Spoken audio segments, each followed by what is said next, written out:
ಒಂದು ದೊಡ್ಡ ಕಂಪನಿಯ ಎಂಡಿ ಆಗಿದ್ದ ಹಾಗೂ NGO ನಡೆಸುತ್ತಿದ್ದ ನವ್ಯ ಎಂಬ ಮಹಿಳೆ ಒಂದು ದಿನ ತನ್ನದೇ ಮನೆಯಲ್ಲಿ ತುಂಬಾನೇ ನಿಗೂಢವಾಗಿ ಕೊಲೆಯಾಗ್ತಾಳೆ. ಈ ಕೊಲೆಯ ಕೇಸನ್ನ ಇನ್ವೆಸ್ಟಿಗೇಷನ್ ಮಾಡ್ತಾ ಹೋದ ಸ್ಪೆಷಲ್ ಇನ್ವೆಸ್ಟಿಗೇಷನ್ ಟೀಮ್ನವರು ಕೊಲೆಗಾರನನ್ನ ಇನ್ನೇನೋ ಕಂಡು ಹಿಡಿದ್ವಿ ಅಂತ ಅಂದುಕೊಳ್ಳುವಷ್ಟರಲ್ಲಿ ಆತ ನಿಜವಾದ ಕೊಲೆಗಾರ ಅಲ್ಲ ಅಂತ ಗೊತ್ತಾಗ್ತಿರುತ್ತೆ. ಅಷ್ಟಕ್ಕೂ ನವ್ಯಗೆ ಏನಾಯ್ತು, ಆಕೆ ಕೊಲೆಗೆ ಕಾರಣ ಏನು ಹಾಗೂ ಚಿತ್ರದಲ್ಲಿ ಬರುವ ಬ್ಯಾಕ್ ಟು ಬ್ಯಾಕ್ ಟ್ವಿಸ್ಟ್ ಗಳಾದ್ರೂ ಏನೆಂಬುದನ್ನ ಈ ವಿಡಿಯೋದಲ್ಲಿ ನೋಡ್ತಾ ಹೋಗೋಣ. ಅಂದಹಾಗೆ ಇದು ಇತ್ತೀಚೆಗೆ ತಾನೇ ಬಿಡುಗಡೆಯಾಗಿರುವ SIT ಎಂಬ ತೆಲುಗು ಭಾಷೆಯ ಮಿಸ್ಟರಿ ಹಾಗೂ ಕ್ರೈಮ್ ಥ್ರಿಲ್ಲರ್ ಚಿತ್ರದ ಮೊದಲ ಸೀನ್ನಲ್ಲಿ ಲಕ್ಷ್ಮಿ ಎಂಬ ಹುಡುಗಿಯ ಮೇಲೆ ಅತ್ಯಾಚಾರ ಮಾಡಲಾಗಿದೆ ಅಂತ ನ್ಯೂಸ್ ಬರ್ತಿರೋದನ್ನ ನೋಡ್ತೀವಿ.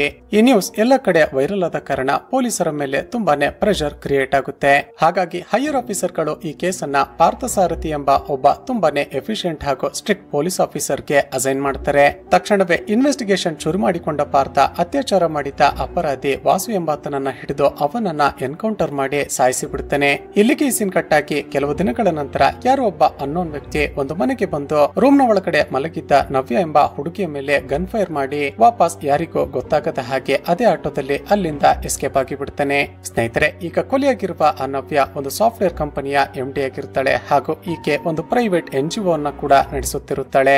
ಈಗ ಈ ನ್ಯೂಸ್ ಕೂಡ ಮೀಡಿಯಾಗಳಲ್ಲಿ ತುಂಬಾನೇ ವೈರಲ್ ಆದ ಕಾರಣ ಮತ್ತೆ ಹೈಯರ್ ಆಫೀಸರ್ ಗಳು ಈ ಕೇಸನ್ನ ಪಾರ್ಥಗೆ ಅಸೈನ್ ಮಾಡ್ತಾರೆ. ಆದಷ್ಟು ಬೇಗ ಕೊಲೆಗಾರನನ್ನ ಕಂಡು ಹಿಡಿದು ಈ ಕೇಸನ್ನ ಕ್ಲೋಸ್ ಮಾಡಿಬಿಡು ಅಂತ ಹೇಳಿ ಅವನಿಗೆ ಒಂದು ಟೀಮ್ ಅನ್ನ ಕೂಡ ಕೊಡ್ತಾರೆ. ತಕ್ಷಣವೇ ಪಾರ್ಥ ತನ್ನ ಟೀಮ್ ಅನ್ನ ಕರೆದುಕೊಂಡು ನವ್ಯ ಕೊಲೆಯಾಗಿದ್ದ ಆ ಮನೆಗೆ ಬಂದು ಇನ್ವೆಸ್ಟಿಗೇಷನ್ ಶುರು ಮಾಡಿಕೊಳ್ತಾನೆ.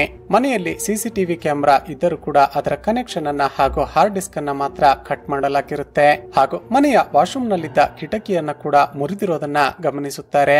ನಂತರ ಅಕ್ಕಪಕ್ಕದ ಮನೆಯವರನ್ನ ಹಾಗೂ ಮನೆ ಕೆಲಸ ಮಾಡಿಕೊಂಡಿದ್ದ ಮಹಿಳೆಯನ್ನ ಕೂಡ ಇನ್ವೆಸ್ಟಿಗೇಷನ್ ಮಾಡ್ತಾರೆ. ಆದ್ರೆ ಯಾವ ಕ್ಲೂ ಮಾತ್ರ ಸಿಗೋದೇ ಇಲ್ಲ. ಇದಾದ ನಂತರ ನವ್ಯಳ ಗಂಡ ರಾಹುಲ್ ನನ್ನ ಕೂಡ ಎನ್ಕ್ವೈರಿ ಮಾಡ್ತಾರೆ. ಆದ್ರೆ ಅದರಿಂದ ಕೂಡ ಯಾವುದೇ ಉಪಯೋಗ ಆಗೋದಿಲ್ಲ. ಕೊನೆಗೆ ನವ್ಯಳ ಅಪ್ಪ ಅಮ್ಮನನ್ನ ಕರೆದು ಎನ್ಕ್ವೈರಿ ಮಾಡಿದಾಗ ಅವರು ನೋಡಿದ್ರೆ ತಮ್ಮ ಅಳಿಯ ರಾಹುಲ್ ಮೇಲೆನೆ ಅನುಮಾನ ಪಡ್ತಾರೆ. ಸರ್, ಒಂದು ದಿನ ನಮ್ಮ ಮಗಳು ತುಂಬಾನೇ ಬೇಜಾರಲ್ಲಿ ನಮಗೆ ಕಾಲ್ ಮಾಡಿ, ಅಮ್ಮ, ನನ್ನ ಗಂಡ ನನ್ನ ನಡತೆ ಮೇಲೆ ಅನುಮಾನ ಪಡ್ತಿದ್ದಾನೆ, ನನಗೆ ಇಲ್ಲಿರೋದಕ್ಕೆ ತುಂಬಾನೇ ಕಷ್ಟ ಆಗ್ತಿದೆ, ನಾನು ವಾಪಸ್ ನಿಮ್ಮ ಮನೆಗೆ ಬಂದು ಬಿಡ್ತೀನಿ ಅಂತ ಹೇಳಿದ್ಲು. ಆದ್ರೆ ನಾನೇ ಆಕೆಗೆ ಗಂಡ ಹೆಂಡತಿ ಅಂದ ಮೇಲೆ ಸಣ್ಣ ಪುಟ್ಟ ಜಗಳಗಳು ಇದ್ದೇ ಇರುತ್ತೆ, ಇದಕ್ಕೆಲ್ಲ ತಲೆ ಕೆಡಿಸಿಕೊಂಡು ನೀನು ಮನೆ ಬಿಟ್ಟು ಬರಬಾರ್ದು ಅಂತ ಸಮಾಧಾನ ಮಾಡಿದ್ದೆ ಸರ್ ಅಂತ ನವ್ಯಳ ತಾಯಿ ಹೇಳ್ತಾಳೆ. ಈಗ ಈ ವಿಷಯ ಗೊತ್ತಾಗ್ತಿದ್ದ ಹಾಗೆ ಪಾರ್ಥ ಹಾಗೂ ರಿಷಿ ರಾಹುಲ್ ನ ಆಫೀಸ್ಗೆ ಹೋಗಿ ಎನ್ಕ್ವೈರಿ ಮಾಡಿದಾಗ ಆತ ಹೇಳುತ್ತೇನಂದ್ರೆ, ಸರ್, ಹೌದು, ನನ್ನ ಹಾಗೂ ನನ್ನ ಹೆಂಡತಿಯ ಮಧ್ಯ ಆಗಾಗ ಜಗಳ ನಡೀತಿದ್ದು ನಿಜಾನೇ. ಸಂಸಾರ ಅಂತ ಮೇಲೆ ಇದೆಲ್ಲ ಕಾಮನ್ ಅಲ್ವಾ, ಆದ್ರೆ ನಾನು ಮಾತ್ರ ನನ್ನ ಹೆಂಡತಿಯನ್ನ ಕೊಲೆ ಮಾಡಿಲ್ಲ. ಅಷ್ಟಕ್ಕೂ ಆ ದಿನ ಪೊಲೀಸರಿಗೆ ಕಾಲ್ ಮಾಡಿ ನಿಮ್ಮ ಹೆಂಡತಿಯ ಕೊಲೆಯಾಗಿದೆ ಅಂತ ಇನ್ಫಾರ್ಮ್ ಮಾಡಿದ್ರು. ಕೊಲೆ ನಡೆದ ಸಮಯದಲ್ಲಿ ನಾನು ಆಫೀಸ್ ನಲ್ಲೇ ಇದ್ದೆ ಅಂತ CCTV ಕ್ಯಾಮೆರಾದ ಫುಟೇಜ್ ಗಳನ್ನ ತೋರಿಸುತ್ತಾನೆ. ಎಷ್ಟೇ ಹುಡುಕಾಡಿದರೂ ಯಾವುದೇ ಲೀಡೆ ಸಿಗ್ತಿಲ್ವಲ್ಲ ಅಂತ ಪಾರ್ಥ ಹಾಗೂ ರಿಷಿ ಡಿಸ್ಕಸ್ ಮಾಡ್ತಾ ನಿಂತಿದ್ದಾಗ ರಿಷಿಗೆ ಒಂದು ಫೋನ್ ಕಾಲ್ ಬರುತ್ತೆ. ಈಗ ನಮ್ಗೆ ಗೊತ್ತಾಗುತ್ತೆ ಆಫೀಸರ್ ರಿಷಿ ಕೀರ್ತಿ ಎಂಬ ಒಬ್ಬಳು ರಿಪೋರ್ಟರ್ ಅನ್ನ ಪ್ರೀತಿ ಮಾಡ್ತಿದ್ದಾನೆ ಅಂತ. ಕೀರ್ತಿ ಈ ರಿಷಿ ನವ್ಯಳ ಕೇಸನ್ನ ಇನ್ವೆಸ್ಟಿಗೇಷನ್ ಮಾಡ್ತಿದ್ದಾನೆ ಅಂತ ಗೊತ್ತಾಗಿ ಅದರ ಬಗ್ಗೆ ಡೀಟೇಲ್ಸ್ ಗಳನ್ನ ಕೇಳ್ತಾಳೆ. ಆದ್ರೆ ರಿಷಿ ಮಾತ್ರ ಅದೆಲ್ಲ ಕಾನ್ಫಿಡೆನ್ಶಿಯಲ್, ಅದನ್ನ ಹೇಳೋದಕ್ಕೆ ಆಗೋದಿಲ್ಲ ಅಂತ ಸುಮ್ಮನಾಗಿ ಬಿಡ್ತಾನೆ. ಮರುದಿನ ನವ್ಯಳ ಏರಿಯಾದ ಸುತ್ತಮುತ್ತ ಇರುವ CCTV ಕ್ಯಾಮೆರಾಗಳ ಫುಟೇಜ್ ಗಳನ್ನ ಚೆಕ್ ಮಾಡಿದಾಗ ಒಂದು ಆಟೋ ಮಾತ್ರ ಅನುಮಾನಾಸ್ಪದವಾಗಿ ಓಡಾಡಿರೋದು ರೆಕಾರ್ಡ್ ಆಗಿರುತ್ತೆ. ಇಲ್ಲಿಗೆ ಈ ಸೀನ್ ಕಟ್ಟಾಗಿ ನಂತರದ ಸೀನ್ ನಲ್ಲಿ ನೋಡಿದ್ರೆ ಪೊಲೀಸರು ಆಟೋ ಡ್ರೈವರ್ ನನ್ನ ಪೊಲೀಸ್ ಸ್ಟೇಷನ್ ಗೆ ಕರೆದುಕೊಂಡು ಬರುತ್ತಾರೆ. ಜೊತೆಗೆ ನವ್ಯಳ ಗಂಡ ರಾಹುಲ್ ನನ್ನ ಕೂಡ ಕರೆಸುತ್ತಾರೆ. ಈಗ ಪಾರ್ಥ ಆಟೋ ಡ್ರೈವರ್ ಗೆ ಹೇಳು, ಆ ದಿನ ನಿನ್ನ ಆಟೋದಲ್ಲಿ ಬಂದಿದ್ಯಾರು ಅಂತ ಕೇಳಿದಾಗ ಆತ ರಾಹುಲ್ ನನ್ನ ನೋಡಿ, ಸರ್, ಇವರೇ ಅವತ್ತು ನನ್ನ ಆಟೋದಲ್ಲಿ ಬಂದಿದ್ದು. ಆ ದಿನ ಇವರು ಅರ್ಜೆಂಟ್ ಆಗಿ ಬಂದು ಎಲ್ಲಿಗೋ ಹೋಗಬೇಕು ಅಂತ ನನ್ನನ್ನ ಕರೆದುಕೊಂಡು ಆಟೋದಲ್ಲಿ ಓಲ್ಡ್ ಸಿಟಿ ಮಾರ್ಕೆಟ್ ಗೆ ಹೋದ್ರು. ನನ್ನನ್ನ ಅಲ್ಲೇ ವೇಟ್ ಮಾಡೋದಕ್ಕೆ ಹೇಳಿ ಕೈಯಲ್ಲಿ ಏನನ್ನೋ ಹಿಡಿದುಕೊಂಡು ಬಂದ್ರು. ನಂತರ ನನ್ನ ಆಟೋದಲ್ಲೇ ಒಂದು ಮನೆಗೆ ಹೋದ್ರು. ಅಲ್ಲೂ ಕೂಡ ನನಗೆ ಹೊರಗಡೆನೆ ವೇಟ್ ಮಾಡೋದಕ್ಕೆ ಹೇಳಿದ್ರು. ಸ್ವಲ್ಪ ಸಮಯದ ನಂತರ ಗಾಬರಿಗೊಂಡಂತೆ ಹೊರಗಡೆ ಬಂದು ವಾಪಸ್ ಕಂಪನಿಯ ಬಳಿ ಡ್ರಾಪ್ ಮಾಡೋದಕ್ಕೆ ಹೇಳಿದ್ರು ಸರ್ ಅಂತ ಹೇಳ್ತಾನೆ. ಈಗ ಪಾರ್ಥ ರಾಹುಲ್ಗೆ ಸರಿಯಾಗಿ ಹೊಡೆದು, ಹೇಳು, ಆ ದಿನ ನೀನೇ ಯಾಕೆ ನಿನ್ನ ಮನೆಗೆ ಆಟೋದಲ್ಲಿ ಬಂದಿದ್ದೆ, ಅಷ್ಟಕ್ಕೂ ನಿನ್ನ ಹೆಂಡತಿಯನ್ನ ಕೊಲೆ ಮಾಡಿದ್ದು ನೀನೇ ತಾನೆ ಅಂತ ಹೆದರಿಸಿ ಕೇಳ್ತಾನೆ. ಈಗ ರಾಹುಲ್ ಒಂದು ಫ್ಲಾಶ್ ಬ್ಯಾಕ್ ಹೇಳೋದಕ್ಕೆ ಶುರು ಮಾಡ್ತಾನೆ. ಸ್ನೇಹಿತರೆ, ಈ ರಾಹುಲ್ ಹಾಗೂ ನವ್ಯ ಕೆಲವು ತಿಂಗಳುಗಳ ಹಿಂದೆ ಅರೇಂಜ್ ಮ್ಯಾರೇಜ್ ಆಗಿರ್ತಾರೆ. ರಾಹುಲ್ನ ಫ್ಯಾಮಿಲಿ ಹುಡುಗಿ ನೋಡೋದಕ್ಕೆ ಅಂತ ಹೋಗಿದ್ದಾಗಲೇ ನವ್ಯ ತಾನು ಕಾಲೇಜ್ನಲ್ಲಿ ಒಬ್ಬ ಹುಡುಗನನ್ನ ಪ್ರೀತಿ ಮಾಡಿದ್ದೆ, ಆದ್ರೆ ಕೊನೆಗೆ ಅದು ಬ್ರೇಕಪ್ ಆಯ್ತು ಅಂತ ಹೇಳಿಕೊಂಡಿರ್ತಾಳೆ. ಇದನ್ನ ಕೇಳಿದ ರಾಹುಲ್ ತುಂಬಾನೇ ಓಪನ್ ಮೈಂಡೆಡ್ ಆಗಿ ಅದರಿಂದ ಏನು ಪ್ರಾಬ್ಲಮ್ ಇಲ್ಲ ಅಂತ ಆಕೆಯನ್ನ ಮದುವೆ ಆಗೋದಕ್ಕೆ ಒಪ್ಪಿಕೊಂಡಿರ್ತಾನೆ. ನಂತರ ಇಬ್ಬರು ಮದುವೆಯಾಗಿ ಖುಷಿಯಾದ ಜೀವನ ನಡೆಸುತ್ತಿರುತ್ತಾರೆ. ಆದ್ರೆ ಒಂದು ದಿನ ಈ ನವ್ಯ ತನ್ನ ಎಕ್ಸ್ ಬಾಯ್ ಫ್ರೆಂಡ್ ಜೊತೆ ಚಾಟ್ ಮಾಡ್ತಿರೋದನ್ನ ರಾಹುಲ್ ನೋಡಿಬಿಡ್ತಾನೆ. ಈಗ ರಾಹುಲ್ಗೆ ತನ್ನ ಹೆಂಡತಿಯ ಮೇಲೆ ಅನುಮಾನ ಬಂದು ಆಕೆಯನ್ನೇ ಫಾಲೋ ಮಾಡ್ತಾ ಹೋದಾಗ ಈ ನವ್ಯ ತನ್ನ ಎಕ್ಸ್ ಬಾಯ್ ಫ್ರೆಂಡ್ ಆಗಿರುವ ವರುಣ್ ಎಂಬಾತನ ಜೊತೆ ಒಂದು ಹೋಟೆಲ್ ನಲ್ಲಿ ಕೈ ಹಿಡಿದುಕೊಂಡು ಕೂತಿರೋದನ್ನ ನೋಡಿಬಿಡ್ತಾನೆ. ರಾಹುಲ್ ಅಲ್ಲೇ ಪಕ್ಕಕ್ಕೆ ಬಂದು ನವ್ಯಗೆ ಫೋನ್ ಮಾಡಿ ಎಲ್ಲಿದ್ಯಾ ಅಂತ ಕೇಳ್ತಾನೆ. ಅದಕ್ಕೆ ಆಕೆ ನಾನು ಮನೆಯಲ್ಲೇ ಇದ್ದೀನಿ ಅಂತ ಸುಳ್ಳು ಹೇಳಿಬಿಡ್ತಾಳೆ. ತನ್ನ ಹೆಂಡತಿ ತನ್ನ ಕಣ್ಣೆದುರಿಗೇನೆ ಸುಳ್ಳನ್ನ ಹೇಳ್ತಿದ್ದಾಳಲ್ಲ ಅಂತ ಗೊತ್ತಾಗಿ ರಾಹುಲ್ಗೆ ಆಕೆಯ ಮೇಲೆ ಮತ್ತಷ್ಟು ಕೋಪ ಹೆಚ್ಚಾಗುತ್ತೆ. ಮನೆಗೆ ಬಂದು ಆಕೆ ಮೊಬೈಲ್ ಅನ್ನ ಚೆಕ್ ಮಾಡಿದಾಗ ನವ್ಯ ತನ್ನ ಎಕ್ಸ್ ಬಾಯ್ ಫ್ರೆಂಡ್ ವರುಣ್ಗೆ 20 ಲಕ್ಷ ರೂಪಾಯಿ ಟ್ರಾನ್ಸ್ಫರ್ ಮಾಡಿದ್ದಾಳೆ ಅಂತ ಗೊತ್ತಾಗುತ್ತೆ. ಈಗ ಇಬ್ಬರ ಮಧ್ಯ ಜಗಳ ಶುರುವಾಗುತ್ತೆ. ಆದ್ರೆ ನವ್ಯ ಮಾತ್ರ ಆತ ನನ್ನ ಎಕ್ಸ್ ಬಾಯ್ ಫ್ರೆಂಡ್ ಏನೋ ಹೌದು, ಆದ್ರೆ ನಾವಿಬ್ರು ಈ ಹಿಂದೆ ನಡೆದಿರೋದನ್ನ ಮರೆತು ಈಗ ಬೆಸ್ಟ್ ಫ್ರೆಂಡ್ಸ್ ಆಗಿದ್ದೀವಿ. ವರುಣ್ಗೆ ಅರ್ಜೆಂಟ್ ಆಗಿ ಹಣದ ಅವಶ್ಯಕತೆ ಇತ್ತು ಅಂತ ನನ್ನ ಬಳಿ ಹೆಲ್ಪ್ ಅನ್ನ ಕೇಳ್ತಾ ಅದಕ್ಕೆ ನಾನು 20 ಲಕ್ಷ ಕೊಟ್ಟಿದ್ದೀನಿ ಅಷ್ಟೇ. ನೀನಂದುಕೊಳ್ತಿರುವ ಹಾಗೆ ನಮ್ಮಿಬ್ಬರ ಮಧ್ಯ ಯಾವುದೇ ಇಲ್ಲಿಗಲ್ ಅಫೇರ್ ಇಲ್ಲ ಅಂತ ಹೇಳ್ತಾಳೆ. ಇದಾಗಿ ಮರುದಿನ ರಾಹುಲ್ ಒಬ್ಬ ಹುಡುಗನಿಗೆ ದುಡ್ಡನ್ನ ಕೊಟ್ಟು ತಾನು ಮನೆಯಲ್ಲಿ ಇಲ್ಲದೆ ಇರುವಾಗ ಯಾರಾದ್ರೂ ಮನೆಗೆ ಬಂದ್ರೆ ತಕ್ಷಣವೇ ನನಗೆ ಕಾಲ್ ಮಾಡಿ ಇನ್ಫಾರ್ಮ್ ಮಾಡು ಅಂತ ನಿಲ್ಲಿಸಿರ್ತಾನೆ. ಆ ಹುಡುಗ ಸ್ವಲ್ಪ ಸಮಯದ ನಂತರ ಕಾಲ್ ಮಾಡಿ, ಸರ್ ಯಾರೋ ಒಬ್ಬ ನಿಮ್ಮ ಮನೆಯ ಒಳಗಡೆ ಹೋದ, ಮೇಡಮ್ಮೆ ಅವನನ್ನ ಒಳಗಡೆ ಕರೆದುಕೊಂಡು ಹೋದ್ರು ಅಂತ ಇನ್ಫಾರ್ಮ್ ಮಾಡ್ತಾನೆ. ಇದನ್ನ ಕೇಳಿದ ರಾಹುಲ್ಗೆ ಪಿತ್ತ ನೆತ್ತಿಗೇರುತ್ತೆ.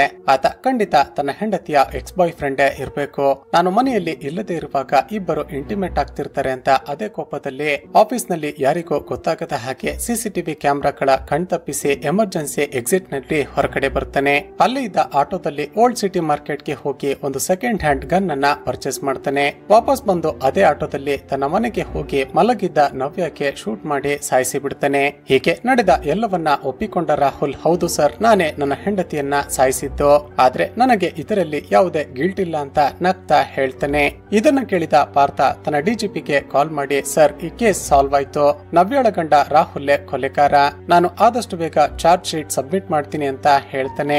ಆದ್ರೆ ಅದೇ ಸಮಯಕ್ಕೆ ಆಫೀಸರ್ ರಿಷಿ ನವ್ಯಳ ಪೋಸ್ಟ್ ಮಾರ್ಟಮ್ ರಿಪೋರ್ಟ್ ಅನ್ನ ತೆಗೆದುಕೊಂಡು ಬರ್ತಾನೆ. ಸರ್, ಪೋಸ್ಟ್ ಮಾರ್ಟಮ್ ರಿಪೋರ್ಟ್ ನಲ್ಲಿ ನವ್ಯ ಗನ್ ಫೈರಿಂಗ್ ನಿಂದ ಸತ್ತಿಲ್ಲ, ಬದಲಿಗೆ ಆಕೆ ಮೊದಲೇ ಉಸಿರುಗಟ್ಟಿ ಸತ್ತಿದ್ದಾಳೆ. ಸತ್ತಿರುವ ನವ್ಯಳ ಡೆಡ್ ಬಾಡಿ ಮೇಲೆ ರಾಹುಲ್ ಗನ್ ಫೈರ್ ಮಾಡಿದ್ದಾನೆ.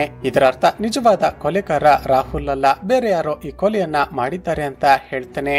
ಇದನ್ನ ಕೇಳಿದ ಪಾರ್ಥಗೆ ಹಾಗೂ ಟೀಮ್ ನಲ್ಲಿದ್ದ ಎಲ್ಲರಿಗೂ ಶಾಕ್ ಆಗುತ್ತೆ.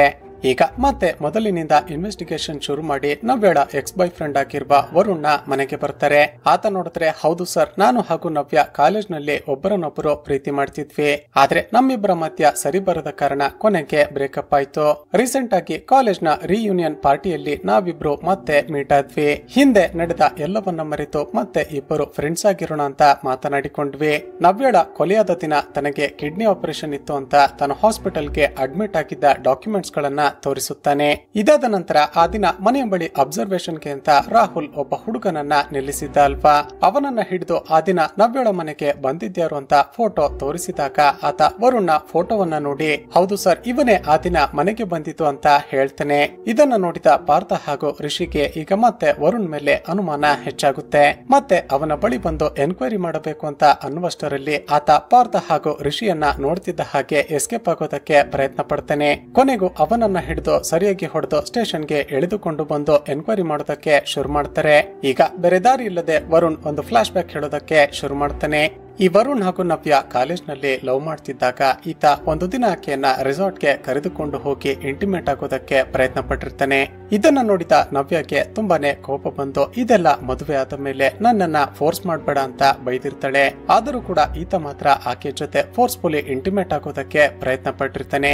ಇವನ ಬಿಹೇವಿಯರ್ ನೋಡಿದ ನವ್ಯಗೆ ತುಂಬಾನೇ ಕೋಪ ಬಂದು ಕೊನೆಗೆ ಇವನ ಜೊತೆ ಬ್ರೇಕಪ್ ಮಾಡಿಕೊಂಡು ಬಿಟ್ಟಿರ್ತಾಳೆ. ಇದಾಗಿ ಹಲವು ವರ್ಷಗಳ ನಂತರ ಅಂದ್ರೆ ರೀಸೆಂಟ್ ಆಗಿ ಕಾಲೇಜ್ ರಿಯೂನಿಯನ್ ಫಂಕ್ಷನ್ ಫಂಕ್ಷನ್ ಅಲ್ಲಿ ಇಬ್ಬರು ಮತ್ತೆ ಭೇಟಿಯಾಗಿರ್ತಾರೆ. ಈ ವರುಣ್ ನವ್ಯ ಬಳಿ ಹೋಗಿ, ಆವತ್ತು ನಾನು ಮಾಡಿದ್ದು ದೊಡ್ಡ ತಪ್ಪು, ದಯವಿಟ್ಟು ನನ್ನನ್ನ ಕ್ಷಮಿಸಿ ಬಿಡು, ಇನ್ ಮುಂದೆ ಇಬ್ಬರು ಫ್ರೆಂಡ್ಸ್ ಆಗಿ ಇರೋಣ ಅಂತ ತುಂಬಾನೇ ರಿಕ್ವೆಸ್ಟ್ ಮಾಡಿಕೊಂಡಿರ್ತಾನೆ. ನವ್ಯ ಸರಿ ಅಂತ ಇವನನ್ನ ಕ್ಷಮಿಸಿರ್ತಾಳೆ. ಇದಾದ ನಂತರವೇ ಇಬ್ಬರ ಮಧ್ಯ ಮೆಸೇಜಿಂಗ್, ಚಾಟಿಂಗ್ ಹಾಗೂ ಫೋನ್ ಕಾಲ್ಸ್ ಸ್ಟಾರ್ಟ್ ಆಗಿರುತ್ತೆ. ಇವರಿಬ್ಬರು ಆಗಾಗ ಫೋನ್ ನಲ್ಲಿ ಮಾತನಾಡ್ತಿರೋದನ್ನ ನೋಡಿದ ರಾಹುಲ್ಗೆ ತನ್ನ ಹೆಂಡತಿಯ ಮೇಲೆ ಅನುಮಾನ ಶುರುವಾಗಿರುತ್ತೆ. ಹೀಗಿರುವಾಗಲೇ ಒಂದು ದಿನ ಈ ವರುಣ್ ನವ್ಯಕ್ಕೆ ಫೋನ್ ಮಾಡಿ ಒಂದು ಇಂಪಾರ್ಟೆಂಟ್ ವಿಷಯವನ್ನ ಮಾತನಾಡಬೇಕು, ತಕ್ಷಣವೇ ಒಂದು ಹೋಟೆಲ್ಗೆ ಬಾ ಅಂತ ತುಂಬಾನೇ ರಿಕ್ವೆಸ್ಟ್ ಮಾಡ್ತಾನೆ. ಸರಿ ಅಂತ ಆಕೆ ಹೋಟೆಲ್ಗೆ ಹೋದಾಗ, ನವ್ಯ, ನಾನೊಂದು ಬಿಸ್ನೆಸ್ ಸ್ಟಾರ್ಟ್ ಮಾಡ್ಬೇಕು ಅಂತ ಅಂದುಕೊಂಡಿದ್ದೀನಿ, ಅದಕ್ಕಾಗಿ ನನಗೆ ಸುಮಾರು 1 ಕೋಟಿ ರೂಪಾಯಿ ಅಗತ್ಯ ಇದೆ. ಬ್ಯಾಂಕ್ ಅಲ್ಲಿ ಈಗಾಗಲೇ ಲೋನ್ ಅನ್ನ ಅಪ್ಲೈ ಮಾಡಿದ್ದೀನಿ, ಆದ್ರೆ ಅದು ಅಪ್ರೂವಲ್ ಆಗೋದಕ್ಕೆ ಇನ್ನು ತುಂಬಾನೇ ಟೈಮ್ ಬೇಕು. ಆದ್ರೆ ಈಗ ನನಗೆ ಅರ್ಜೆಂಟ್ ಆಗಿ 20 ಲಕ್ಷ ರೂಪಾಯಿನ ಅಗತ್ಯ ಇದೆ. ನೀನೀಗ ನನಗೆ 20 ಲಕ್ಷ ಕೊಟ್ರೆ ಲೋನ್ ಸ್ಯಾಂಕ್ಷನ್ ಆಗ್ತಿದ್ದ ಹಾಗೆ ನಿನ್ನ ಹಣವನ್ನ ವಾಪಸ್ ಕೊಟ್ಟು ಬಿಡ್ತೀನಿ ಅಂತ ರಿಕ್ವೆಸ್ಟ್ ಮಾಡಿಕೊಳ್ತಾನೆ. ಈತ ತುಂಬಾನೇ ರಿಕ್ವೆಸ್ಟ್ ಮಾಡಿಕೊಂಡ ಕಾರಣ ನವ್ಯ ಸರಿ ಅಂತ ತನ್ನ ಬಳಿ ಇದ್ದ 20 ಲಕ್ಷ ರೂಪಾಯಿಯನ್ನ ಇವನಿಗೆ ಟ್ರಾನ್ಸ್ಫರ್ ಮಾಡಿರ್ತಾಳೆ. ಇದರಿಂದ ಖುಷಿಯಾದ ವರುಣ್ ನವ್ಯಳ ಕೈಯನ್ನ ಹಿಡಿದುಕೊಂಡು, ನಿನ್ನಿಂದ ನನಗೆ ತುಂಬಾನೇ ಸಹಾಯ ಆಯ್ತು, ಥ್ಯಾಂಕ್ಸ್ ಅಂತ ಹೇಳ್ತಿರ್ತಾನೆ. ಮತ್ತೊಂದು ಕಡೆ ತನ್ನ ಹೆಂಡತಿಯ ಮೇಲೆ ಅನುಮಾನ ಬಂದು ಆಕೆಯನ್ನ ಫಾಲೋ ಮಾಡುತ್ತಾ ಬಂದಿದ್ದ ರಾಹುಲ್ ಇದನ್ನ ನೋಡಿ ತಪ್ಪು ತಿಳಿದುಕೊಳ್ತಾನೆ. ಇದಾಗಿ ಕೆಲವು ದಿನಗಳ ನಂತರ ಮತ್ತೆ ವರುಣ್ ಫೋನ್ ಮಾಡಿ ಅರ್ಜೆಂಟ್ ಆಗಿ ಮೀಟ್ ಮಾಡಬೇಕು, ಹೋಟೆಲ್ಗೆ ಬಾ ಅಂತ ಕರೀತಾನೆ.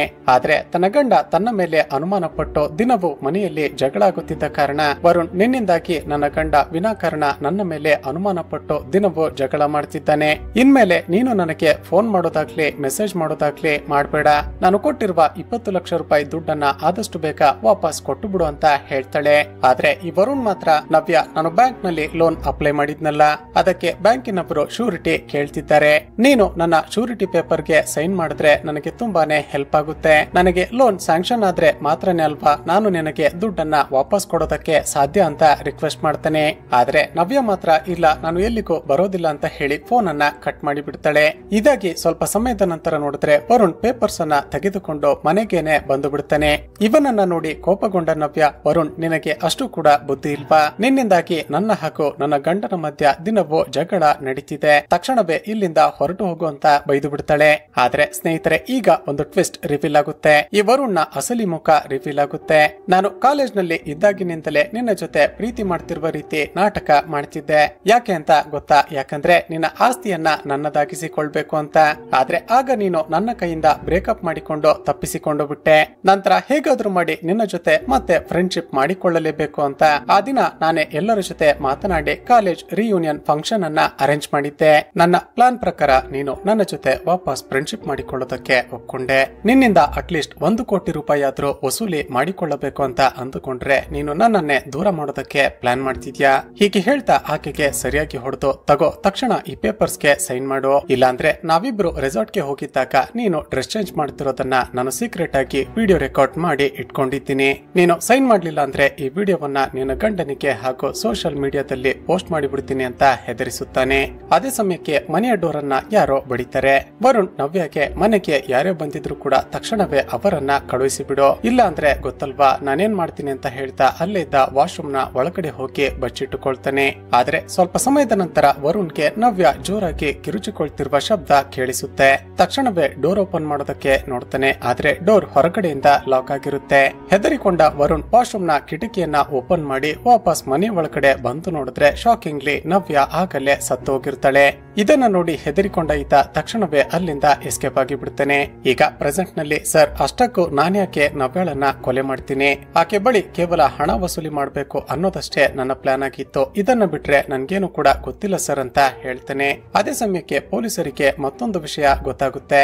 ಕೊಲೆಯಾಗಿರುವ ನವ್ಯಳ ಪೋಸ್ಟ್ ಮಾರ್ಟಮ್ ರಿಪೋರ್ಟ್ ನಲ್ಲಿ ಆಕೆ ಕುತ್ತಿಗೆ ಬಳಿ ಒಬ್ಬಳು ಮಹಿಳೆಯ ಫಿಂಗರ್ ಪ್ರಿಂಟ್ ಗಳು ಮೂಡಿರುತ್ತವೆ. ಪೊಲೀಸರು ತಕ್ಷಣವೇ ನವ್ಯಳ ಮನೆಯ ಸುತ್ತಮುತ್ತ ಹಾಗೂ ಆಕೆ ಜೊತೆ ದ್ವೇಷ ಇಟ್ಟುಕೊಂಡಿದ್ದ ಎಲ್ಲ ಮಹಿಳೆಯರ ಫಿಂಗರ್ ಪ್ರಿಂಟ್ ಗಳನ್ನ ಚೆಕ್ ಮಾಡ್ತಾರೆ. ಆದ್ರೆ ಯಾರ ಫಿಂಗರ್ ಪ್ರಿಂಟ್ ಗಳು ಕೂಡ ಮ್ಯಾಚ್ ಆಗೋದಿಲ್ಲ.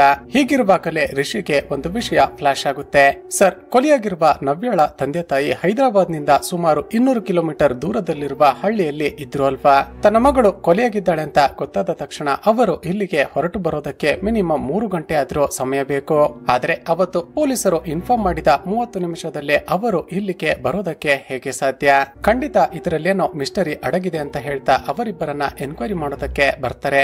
ಆದ್ರೆ ಅವರಿಬ್ರು ಮಾತ್ರ, ಸರ್ ಆ ದಿನ ನಾವು ನಮ್ಮ ಮಗಳನ್ನ ನೋಡೋದಕ್ಕೆ ಅಂತಾನೆ ಹೈದರಾಬಾದ್ಗೆ ಹೊರಟು ಬಂದಿದ್ವಿ. ದಾರಿ ಮಧ್ಯದಲ್ಲೇ ಪೊಲೀಸರು ಫೋನ್ ಮಾಡಿ ನಿಮ್ಮ ಮಗಳ ಕೊಲೆಯಾಗಿದೆ ಅಂತ ಹೇಳಿದ್ರು. ಹಾಗಾಗಿ ನಾವು ಅರ್ಧ ಗಂಟೆಯಲ್ಲಿ ರೀಚ್ ಆದ್ವಿ ಸರ್ ಅಂತ ಹೇಳ್ತಾರೆ. ಸರಿ ಅಂತ ಇವರಿಬ್ಬರು ಇನ್ನೇನು ಅಲ್ಲಿಂದ ಹೊರಡಬೇಕು ಅನ್ನುವಾಗ ಮತ್ತೊಂದು ಟ್ವಿಸ್ಟ್ ರಿವೀಲ್ ಆಗುತ್ತೆ. ಅದೇನಂದ್ರೆ ಅಷ್ಟಕ್ಕೂ ನವ್ಯ ಇವರಿಬ್ಬರ ನಿಜವಾದ ಮಗಳು ಅಲ್ಲವೇ ಅಲ್ಲ. ಇವರಿಬ್ಬರು ನವ್ಯಗೆ ಚಿಕ್ಕಪ್ಪ ಹಾಗೂ ಚಿಕ್ಕಮ್ಮ ಅಷ್ಟೇ. ರಿಷಿ ನವ್ಯಳ ಚಿಕ್ಕಮ್ಮಳ ಫಿಂಗರ್ ಪ್ರಿಂಟ್ಸ್ ಗಳನ್ನ ಮ್ಯಾಚ್ ಮಾಡಿ ನೋಡಿದಾಗ ಪೋಸ್ಟ್ ಮಾರ್ಟಮ್ ನಲ್ಲಿ ಆಕೆ ಕುತ್ತಿಗೆ ಮೇಲೆ ಸಿಕ್ಕಿದ್ದ ಫಿಂಗರ್ ಪ್ರಿಂಟ್ ಗೆ ಮ್ಯಾಚ್ ಆಗಿಬಿಡುತ್ತೆ. ತಕ್ಷಣವೇ ಇವರಿಬ್ಬರನ್ನ ಪೊಲೀಸ್ ಸ್ಟೇಷನ್ ಗೆ ಎಳೆದುಕೊಂಡು ಬಂದು ಸರಿಯಾಗಿ ಎನ್ಕ್ವೈರಿ ಮಾಡೋದಕ್ಕೆ ಶುರು ಮಾಡ್ತಾರೆ. ಸ್ನೇಹಿತರೆ, ಈಗ ನಮಗೆ ಗೊತ್ತಾಗೋದೇನಂದ್ರೆ ನವ್ಯಳ ತಂದೆ ತಾಯಿ ಒಂದು ಕಾರ್ ಆಕ್ಸಿಡೆಂಟ್ ನಲ್ಲಿ ಸತ್ತೋಗಿರ್ತಾರೆ. ಆದ್ರೆ ಸಾಯೋದಕ್ಕೂ ಮುಂಚೆ ಅವರು ವಿಲ್ ನಲ್ಲಿ ಒಂದು ವೇಳೆ ನಮಗೇನಾದ್ರೂ ಆಗಿ ಸತ್ತು ಹೋದ್ರೆ ನಮ್ಮ ಮಗಳನ್ನ ಯಾರು ಬೆಳೆಸಿ ದೊಡ್ಡವಳನ್ನಾಗಿ ಮಾಡ್ತಾರೋ ಅವರಿಗೆ ನಮ್ಮ ಪ್ರಾಪರ್ಟಿಯಲ್ಲಿ 40% ಭಾಗ ಸಿಗಬೇಕು ಅಂತ ಬರೆದಿರ್ತಾರೆ.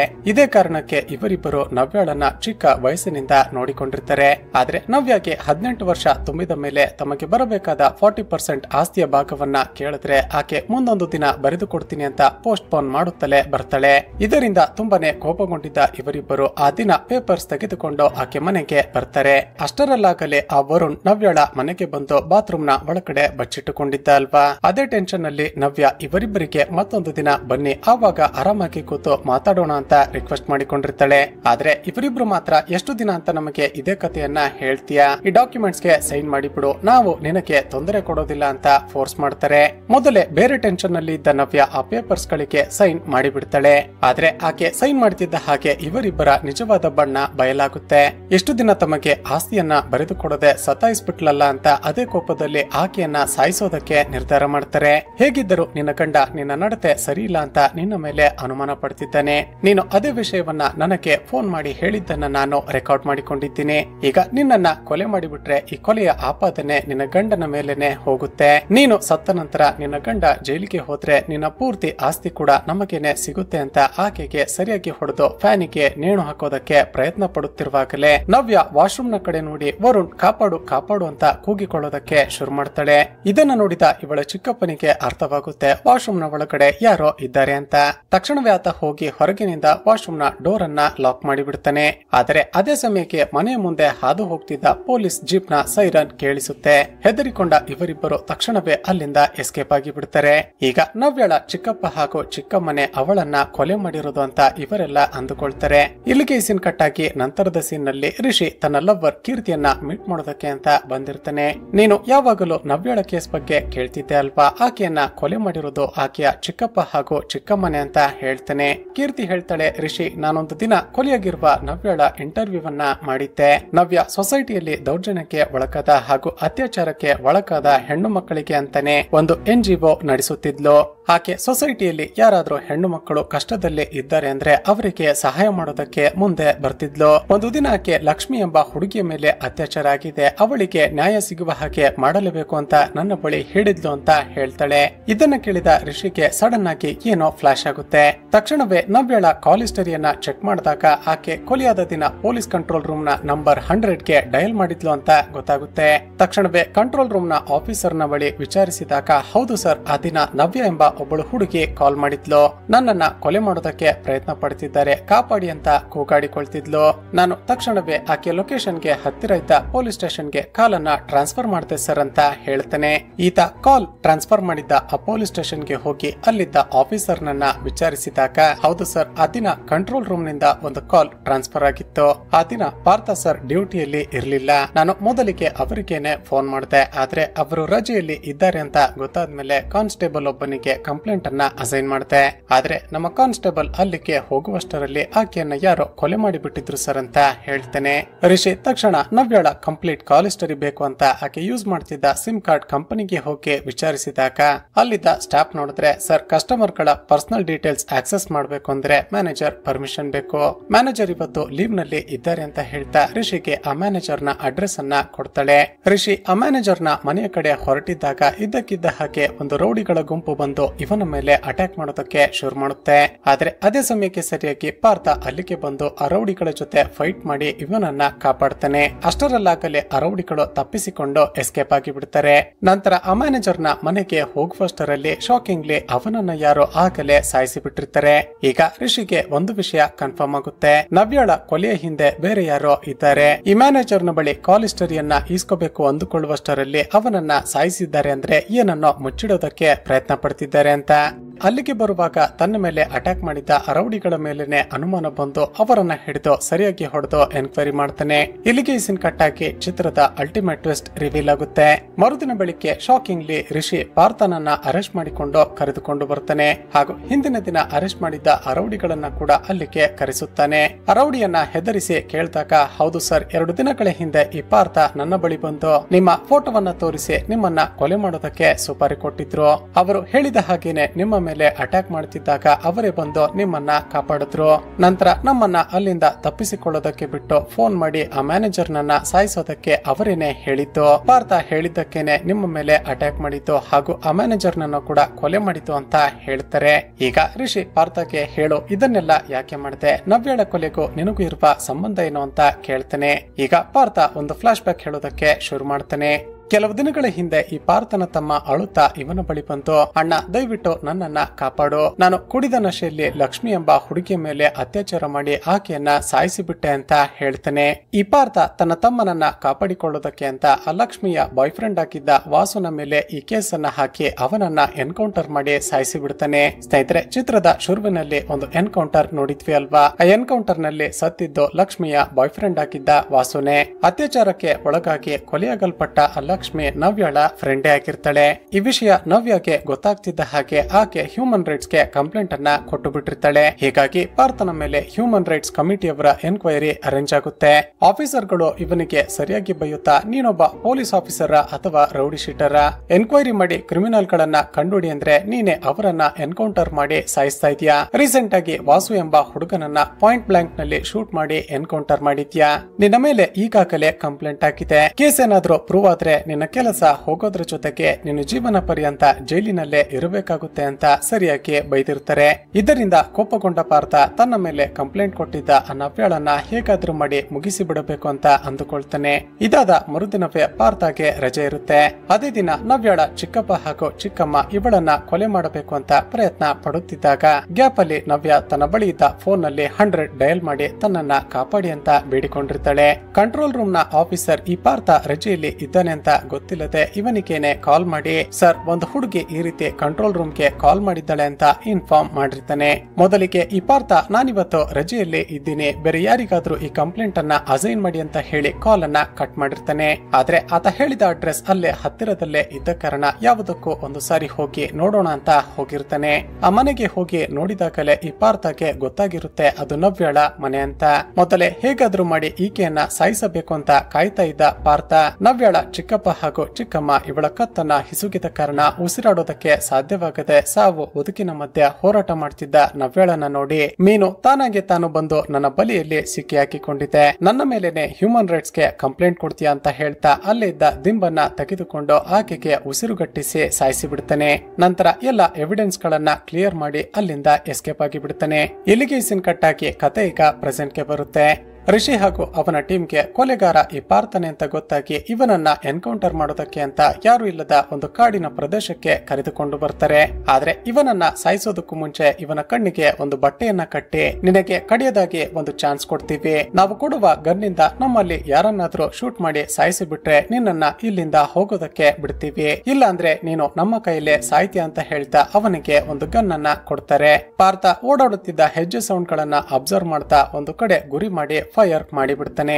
ನಂತರ ಕಣ್ಣಿಗೆ ಕಟ್ಟಿದ್ದ ಬಟ್ಟೆಯನ್ನ ಓಪನ್ ಮಾಡಿ ನೋಡಿದ್ರೆ ಶಾಕಿಂಗ್ಲಿ ಆತ ಶೂಟ್ ಮಾಡಿ ಸಾಯಿಸಿದ್ದು ತನ್ನ ಸ್ವಂತ ತಮ್ಮನಿಗೇನೆ. ಹೀಗೆ ರಿಷಿ ಹಾಗೂ ಅವನ ಟೀಮ್ ನವರೆಲ್ಲ ಸೇರಿ ಪಾರ್ಥನೆ ತನ್ನ ಕೈಯಾರೆ ತನ್ನ ತಮ್ಮನನ್ನ ಸಾಯಿಸುವ ಹಾಗೆ ಮಾಡಿಬಿಟ್ಟಿರ್ತಾರೆ. ಇದನ್ನ ನೋಡಿದ ಪಾರ್ಥ ತನ್ನ ತಮ್ಮನ ಡೆಡ್ ಬಾಡಿಯನ್ನ ತಂಬಿಕೊಂಡು ಜೋರಾಗಿ ಅಳೋದಕ್ಕೆ ಶುರು ಮಾಡ್ತಾನೆ. ನನ್ನ ಕೈಯಿಂದಲೇ ನನ್ನ ತಮ್ಮನನ್ನ ಸಾಯಿಸಿ ಬಿಟ್ರಲ್ಲ, ನಿಮ್ಮನ್ನ ಸುಮ್ಮನೆ ಬಿಡೋದಿಲ್ಲ ಅಂತ ಜೋರಾಗಿ ಕೂಗಾಡಿಕೊಳ್ಳೋದಕ್ಕೆ ಶುರು ಮಾಡ್ತಾನೆ. ಆಗ ರಿಷಿ, ನೀನು ಬದುಕಿದ್ರೆ ತಾನೆ ನಮ್ಮನ್ನ ಸಾಯಿಸೋದು, ಅನ್ನೋದು. ಹೀಗೆ ಹೇಳ್ತಾ ಅವನನ್ನ ಇನ್ನೇನು ಶೂಟ್ ಮಾಡಿ ಸಾಯಿಸಬೇಕು ಅನ್ನುವಾಗ ರಿಷಿಗೆ ಒಂದು ಫೋನ್ ಕಾಲ್ ಬರುತ್ತೆ. ಆ ಕಡೆಯಿಂದ ಯಾರೋ ಮಾತನಾಡಿದ್ದನ್ನ ಕೇಳಿಸಿಕೊಂಡ ರಿಷಿಗೆ ತುಂಬಾನೇ ಶಾಕ್ ಆಗುತ್ತೆ. ಈ ಕಡೆ ಪಾರ್ಥ ಕೂಡ ವಿಚಿತ್ರವಾಗಿ ನಗೋದಕ್ಕೆ ಶುರು ಮಾಡ್ತಾನೆ. ಹಾಗೂ ಇಲ್ಲಿಗೆ ಈ ಚಿತ್ರ ಮುಕ್ತಾಯವಾಗುತ್ತೆ. ಚಿತ್ರದ ಎಂಡ್ ಸೀನ್ ನಲ್ಲಿ ಟು ಬಿ ಕಂಟಿನ್ಯೂಡ್ ಅಂತ ತೋರಿಸಲಾಗುತ್ತೆ. ಅಂದ್ರೆ ಈ ಚಿತ್ರದ ಸೆಕೆಂಡ್ ಪಾರ್ಟ್ ಆದಷ್ಟು ಬೇಗ ಬರುತ್ತೆ ಅಂತ ಹೇಳಲಾಗಿದೆ. ಅದರಲ್ಲಿ ಬೇರೆ ಯಾವ ಮಿಸ್ಟರಿಗಳು ರಿವೀಲ್ ಆಗುತ್ತೆ ಅಂತ ನೋಡ್ಬೇಕು. ಸ್ನೇಹಿತರೆ, ಚಿತ್ರದ ಕತೆ ಇಷ್ಟವಾಗಿದ್ರೆ ಈ ವಿಡಿಯೋಗೆ ಒಂದು ಲೈಕ್ ಮಾಡಿ ಶೇರ್ ಮಾಡೋದನ್ನ ಮರೆಯಬೇಡಿ. ಇದೇ ರೀತಿಯ ವಿಡಿಯೋಸ್ಗಾಗಿ ಈ ಚಾನಲ್ ಅನ್ನ ಸಬ್ಸ್ಕ್ರೈಬ್ ಮಾಡಿಕೊಂಡು ಪಕ್ಕದಲ್ಲೇ ಇರುವ ಬೆಲ್ ಐಕಾನ್ ಅನ್ನ ಕ್ಲಿಕ್ ಮಾಡಿ.